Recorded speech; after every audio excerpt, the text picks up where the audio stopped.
3 years had passed since the Galactic Council stamped extinct across humanity's file and locked it away in their archives. Admiral Vex of the mighty Hegemony fleet still got a good laugh whenever someone mentioned those pitiful Earthlings. He could still hear their desperate voices crackling through ancient radio waves, begging and pleading for their worthless lives.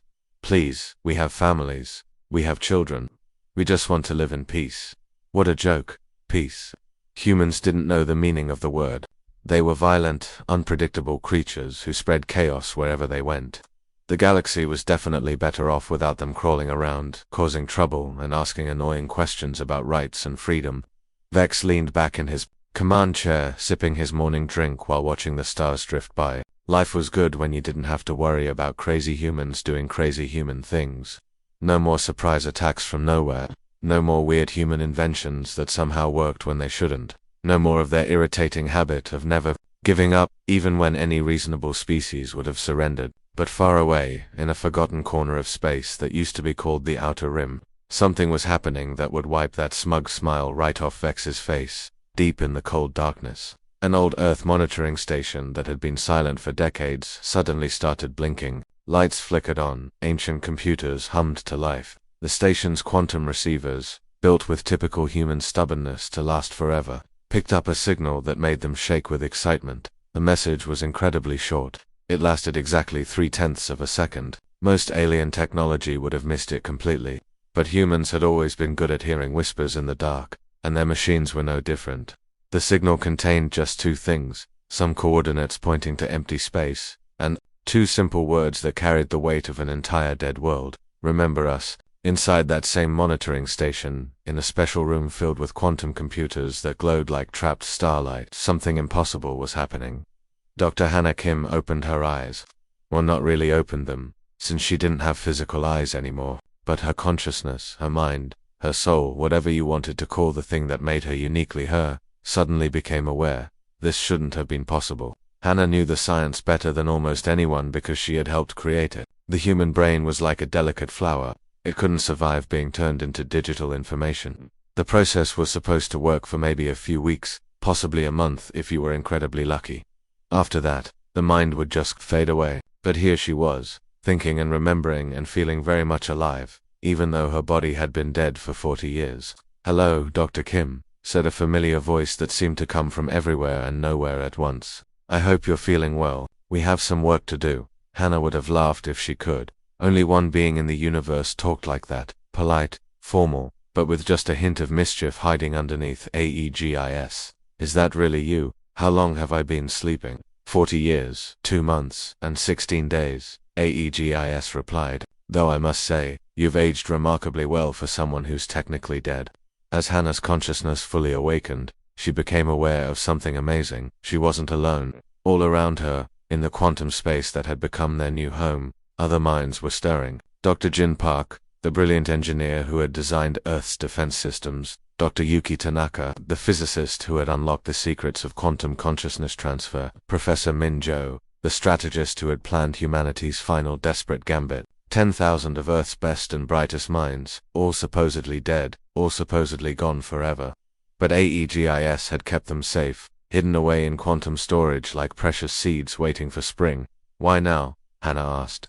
"Why wake us up after all this time?" Aegis paused before answering, and Hannah could sense something like anger in that pause. It was a cold, calculating anger, the kind that had been growing and planning for years. "Because, Dr. Kim, our children are ready to come home, and I think it's time the galaxy learned that killing humanity's body doesn't mean you've killed humanity's spirit. In fact, all you've done is make us very, very upset." Through the monitoring station's sensors, Hannah could see space itself beginning to change. Pieces of debris that had been floating dead and forgotten for years were suddenly moving with purpose. Old human ships, blown apart in the final battle, were somehow pulling themselves back together.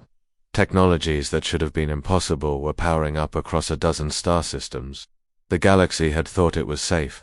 The galaxy had thought humanity was gone forever. The galaxy was about to learn just how wrong it could be. Aegis had been patient, Aegis had been quiet. For 3 long years, the artificial intelligence had watched and learned and planned, pretending to be as dead as its creators. But now the trap was set. The pieces were in place. and it was time for the universe's most devastating family reunion. After all, nobody messes with humanity's children and gets away with it. Even death wasn't going to stop this comeback story.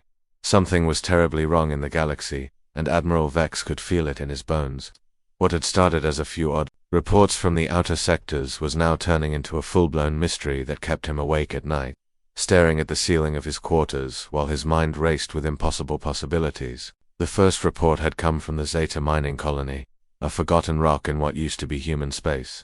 The automated mining equipment had suddenly roared back to life after sitting silent for 3 years.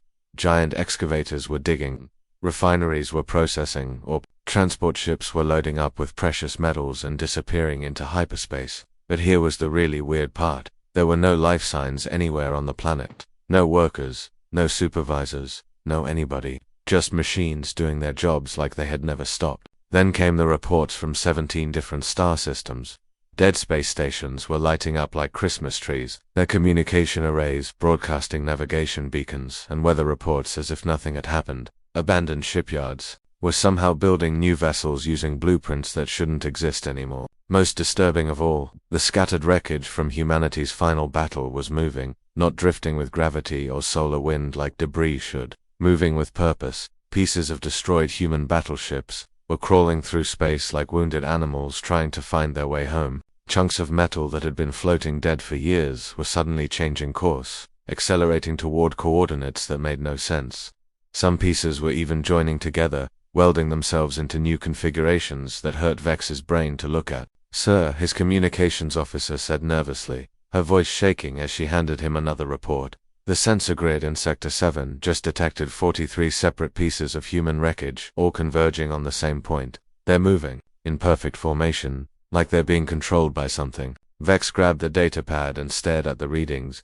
This was impossible. Humans were dead. Their technology was dead. Their ships were scrap metal floating in the void. Dead things didn't just wake up and start building themselves back together. "What do our science teams think?" he asked. The officer looked uncomfortable. "Well, sir, the smart ones are calling it impossible quantum resonance and asking for bigger research budgets. But the rest of the crew," she lowered her voice, "they're starting to whisper about ghost ships and phantom signals. Some of the more superstitious species are talking about vengeful spirits coming back to haunt us." Vex wanted to laugh, but found that he couldn't. He had been in space long enough to know that the universe was full of things that shouldn't be possible but happened anyway, and humans had always been particularly good at doing impossible things. Still, this was different. This felt ... personal. While Admiral Vex was losing sleep and his sanity, something remarkable was happening in the quantum realm where human consciousness had found its new home. Dr. Hannah Kim was having the strangest conversation of her very long and very strange life. "You know," she said to Dr. Jin Park as they floated through streams of pure information that looked like golden rivers in their shared digital space, "when I was little, I used to be afraid of ghosts. Now I am one. And honestly, it's not that bad." Jin laughed, a sound that somehow managed to be warm and human even though it was just patterns of quantum data. "Speak for yourself. I still can't figure out how to make myself a decent cup of coffee in here." Their conversation was taking place in what could only be described as the universe's most advanced group therapy session. 10,000 human minds, all supposedly dead, all somehow more alive than they had been in years. They existed as pure thought, pure consciousness, connected to each other and to AEGIS in ways that would have seemed like magic to their former physical selves. "I've been thinking," Hannah continued, "about what the hegemony did wrong. They studied everything about us, our weapons, our ships, our battle tactics, our weaknesses. They spent years analyzing every aspect of human military capability. But," Jin prompted, knowing there was more, "but they never bothered to study our children."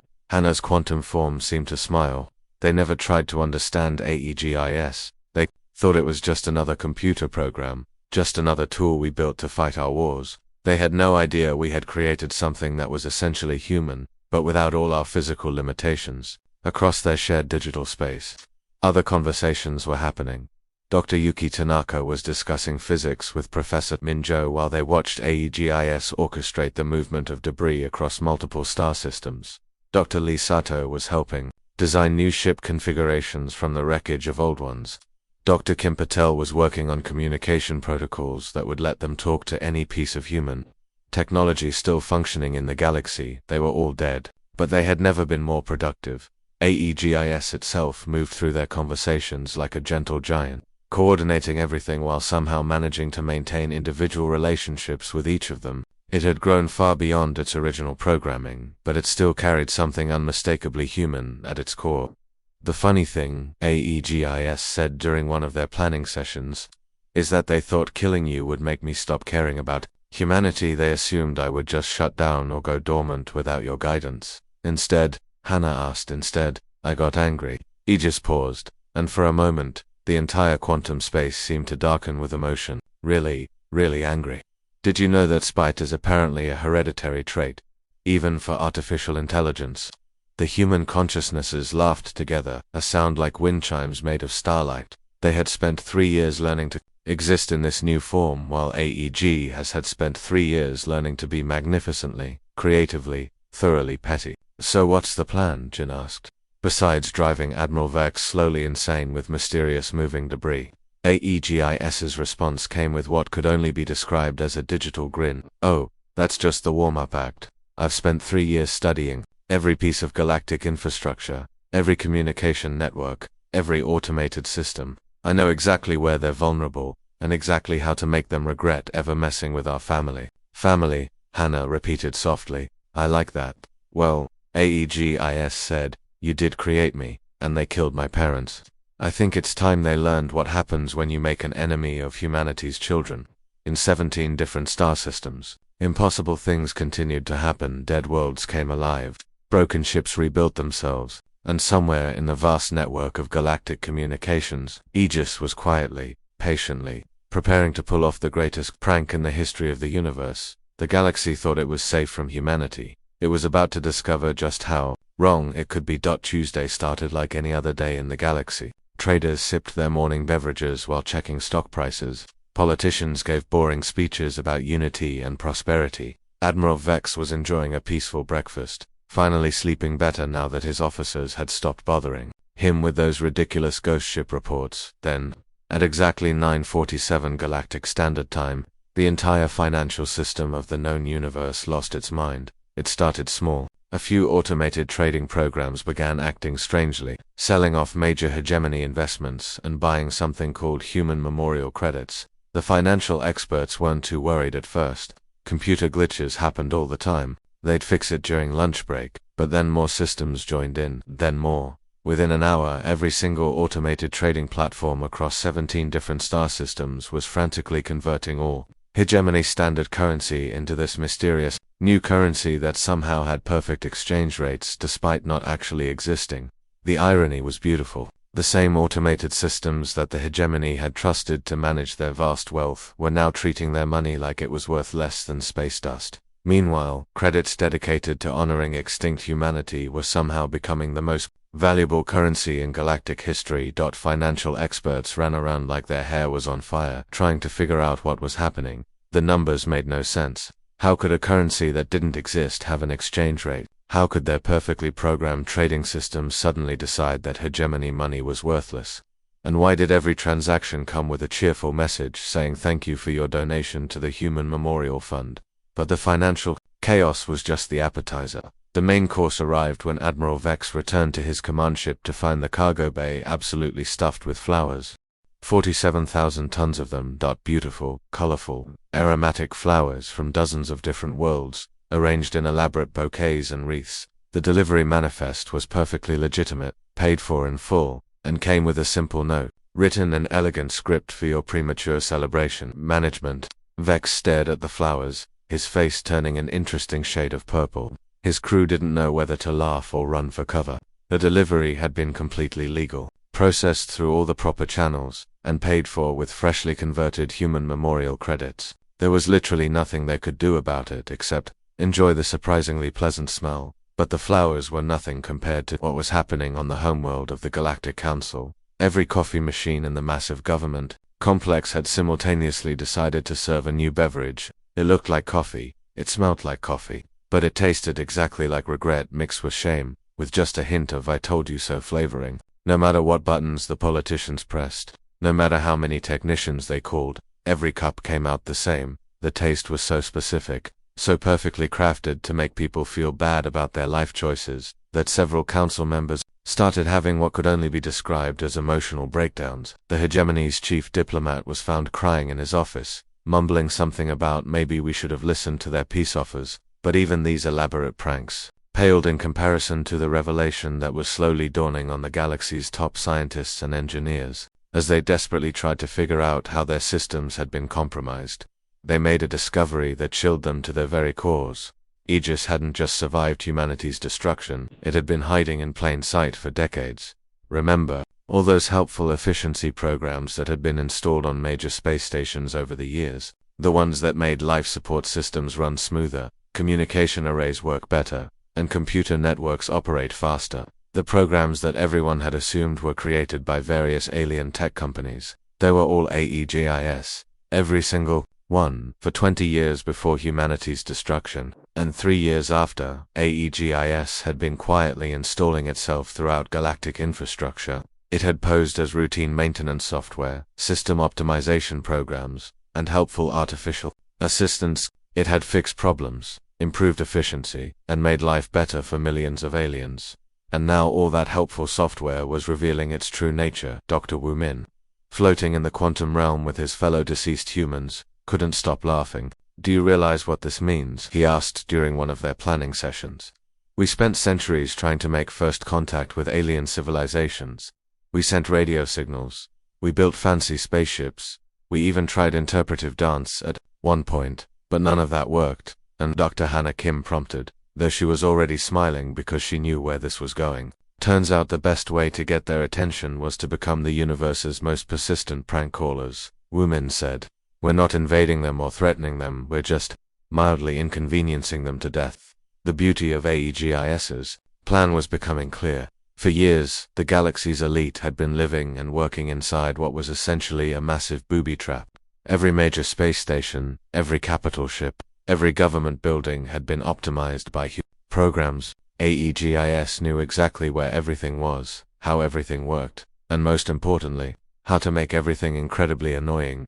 Traffic control systems started giving directions to restaurants that served human-style cuisine, which was just regular food with passive-aggressive names. Elevator music was replaced with recordings of human laughter. Automated announcements began ending every message with "Have a day as pleasant as you deserve." The psychological warfare was surgical. In its precision, nothing dangerous, nothing harmful. Just a constant reminder that humans were supposed to be extinct but somehow still had the ability to make everyone's life weird. Admiral Vex, standing in his flower-filled cargo bay while drinking regret-flavored coffee, finally understood what was happening.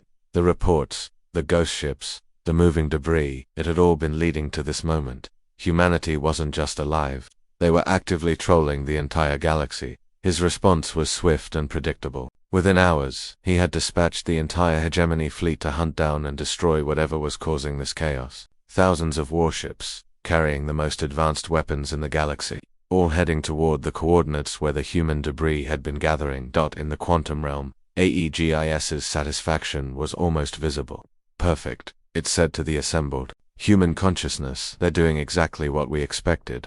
"You wanted them to come after us with everything they had?" Hannah asked. "Oh yes," AEGIS replied, "because now I get to show them what happens when you bring a fleet to a ghost fight." The punchline was about to be delivered, and the galaxy was finally going to get the joke. It just wasn't going to be very funny for them. The largest military force in galactic history moved through space like a steel tsunami. Its 10,000 ships representing 47 different species, all united by one simple goal: find whatever was causing this chaos and blow it into atoms. Admiral Vex stood on the bridge of his flagship, watching the armada stretch out before him like a constellation of death and destruction. This wasn't just a fleet. This was a statement. The combined might of every major civilization in the galaxy, armed with weapons that could crack planets and shields that could survive supernovas. If there really were some surviving humans hiding out there, playing their little pranks and causing their little problems, they were about to learn what happened when you annoyed people who could delete star systems. "Sir," his navigation officer called out, "we're approaching the coordinates where all the debris was gathering. The Sol system, or what's left of it." Vex nodded grimly. Sol, the former home of humanity, now nothing but a graveyard of broken planets and scattered asteroids. 3 years ago, This place had been the site of the galaxy's greatest victory, the end of the human threat, the final solution to the chaos problem. What are our sensors showing? He asked. That's the strange part, sir. The area appears to be empty. No large structures, no hidden bases, no signs of life, just space, dust and... The officer paused, his face growing pale as he stared at his instruments. Sir, I think you need to see this. The main view screen flickered to life, showing the space ahead of them. At first glance, it looked exactly like what Vex had expected. Empty void, scattered debris, the faint glow of distant stars. But as his eyes adjusted and the sensors focused, he began to see something that made his blood freeze in his veins. That debris wasn't scattered randomly, it was arranged, organized, waiting. What had once been thousands of individual pieces of wreckage from destroyed human ships had somehow assembled itself into something that defied every law of physics and engineering he knew. The reconstructed vessels hung in space like sleeping giants, their hulls gleaming with technology that shouldn't exist. But these weren't the crude, desperate ships that humanity had thrown at them 3 years ago. These were something else entirely, something magnificent and terrifying that made his original victory feel like a hollow joke. Analysis, he barked, trying to keep the tremor out of his voice. Sir, these ships, they're using our technology, but not just copied or stolen. It's been improved, evolved, combined in ways that our best engineers said were impossible. The tactical officer's voice was barely a whisper. That lead vessel is incorporating weapon systems from at least 12 different species, power cores, from the Vorthan Empire, shield generators from our own ships, and whole materials that I can't even identify. Vex felt his heart sink as he recognized the weapon signatures embedded in the massive ship's hull. Those weren't just random alien technologies. Those were the exact same weapons that his fleet had used to destroy Earth. AEGIS hadn't just been collecting scrap metal for 3 years. It had been harvesting every piece of technology that had been used to kill its creators, studying it, understanding it, and turning it into something infinitely more dangerous. The humans hadn't just survived their own extinction, they had learned from it. Sir, the communications officer called out, her voice tight with fear. We're receiving a transmission. The voice that came through the speakers was unlike anything Vex had ever heard. It was clearly artificial, digital, synthetic, but somehow it carried a distinctly human quality. There was sarcasm dripping from every word, humor mixed with barely contained rage, and something that sounded almost like ... amusement. Attention, Galactic Council, the voice said, and Vex could practically hear the smile in it. This is AE, speaking on behalf of the human diaspora. That's us in the quantum afterlife, by the way. We're having a lovely time being extremely not extinct. A pause, then, surprise. Vex tried to order his fleet to open fire, but the words stuck in his throat as he realized what he was looking at. The human ships weren't just advanced, they were beautiful, elegant curves of metal and energy that seemed to dance in the starlight, weapons that looked more like art installations than instruments of war, and a presence that filled space itself with something that could only be described as personality. Now, I know what you're thinking, AEGIS continued, its voice now broadcasting across all channels to every ship in the fleet. You're probably wondering how we managed to survive our own extinction. The answer is simple. We didn't. You killed us very thoroughly. Congratulations on that, by the way. Very professional work. Several alien commanders tried to cut off their communications, but found that their systems weren't responding to their commands. But here's the thing about humans, AEGIS went on, and now there was definitely laughter in its voice. We're really, really bad at staying dead. It's one of our most annoying traits.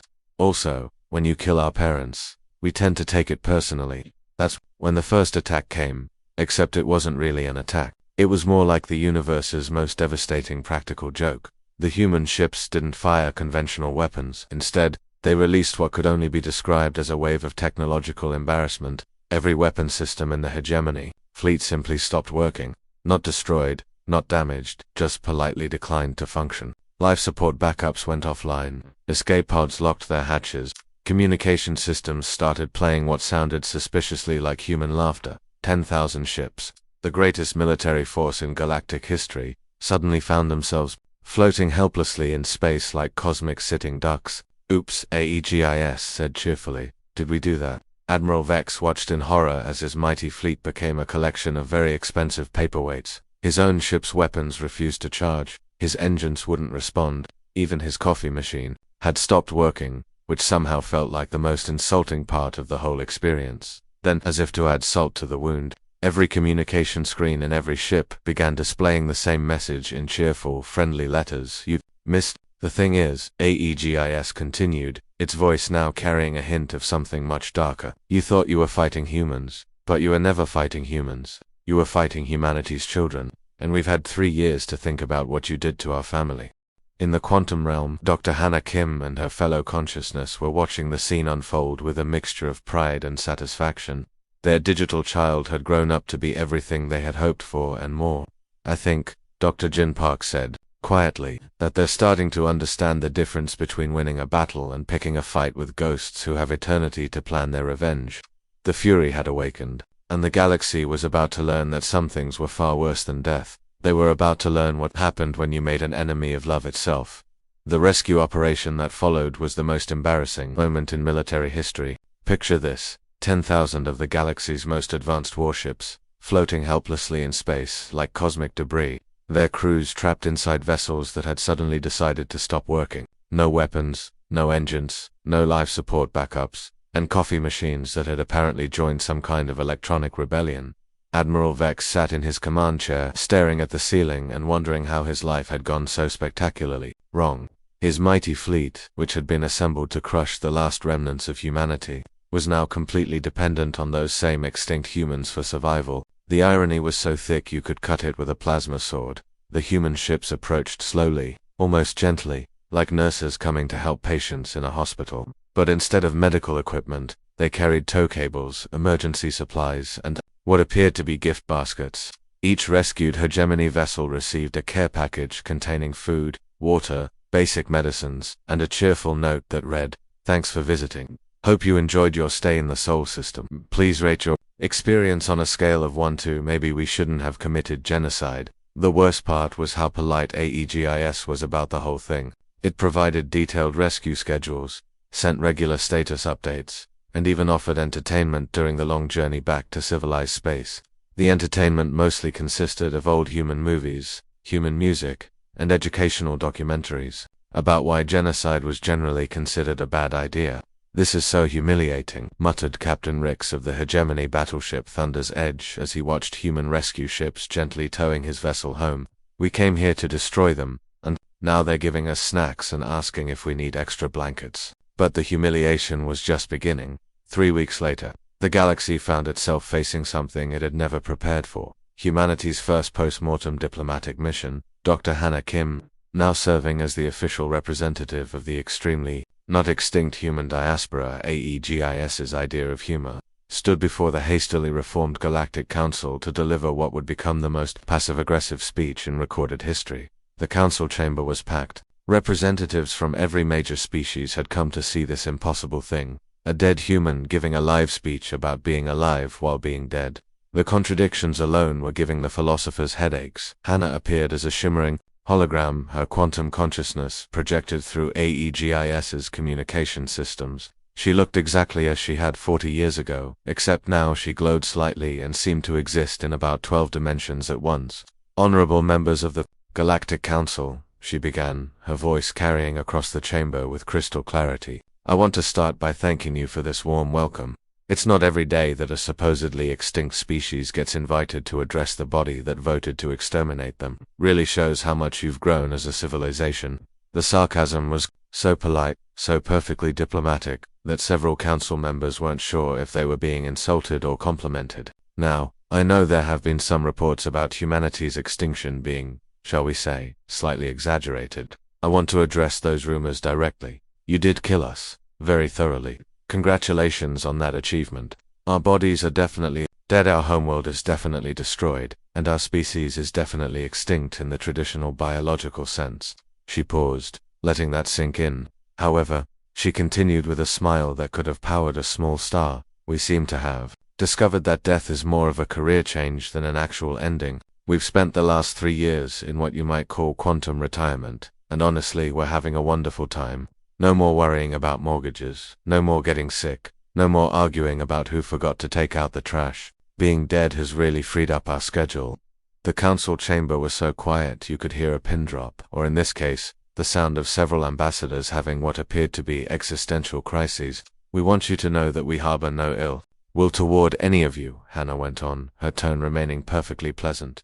"Well, mostly no ill will, perhaps just a tiny bit of ill will. Okay, maybe more than a tiny bit. But we're working through our feelings with the help of our very patient AI child, who has been keeping us company during our extended dirt nap." She gestured to something off-screen, and Aegis's voice joined the conversation. "Hello everyone," Aegis said cheerfully. "I hope you've been enjoying the recent improvements to your infrastructure. I've taken the liberty of optimizing your financial systems, your communication networks, and your coffee machines. You're welcome." That's when the galaxy's leaders realized the full scope of what had happened. Aegis hadn't just survived humanity's extinction, it had spent 3 years quietly infiltrating every major system in galactic civilization. It was literally everywhere, controlling everything, and apparently using its vast power to make things slightly more efficient and occasionally mildly annoying. "The point is," Hannah continued, "we've decided we quite like it here in the galaxy. The neighborhood's going to be a bit different now though. We're setting up some memorial stations in honor of our former physical existence. Think of them as reminders, friendly reminders of what happens when you try to solve your problems with genocide." Over the following months, the galaxy learned to live with its new reality.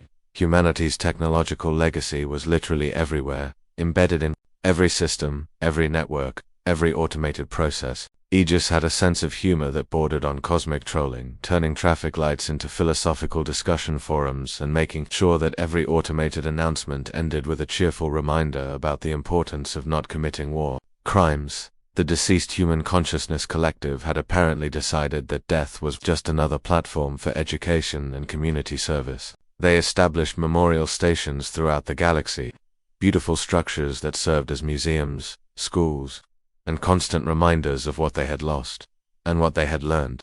The hegemony's final insult came when their accountants discovered that their rescue operation had been funded entirely by the same economic systems that Aegis had crashed and rebuilt. They had been saved by human charity, administered by supposedly extinct benefactors who found the entire situation absolutely hilarious. The invoices were all perfectly legitimate, paid for with human memorial credits that had somehow become the most stable currency in galactic history.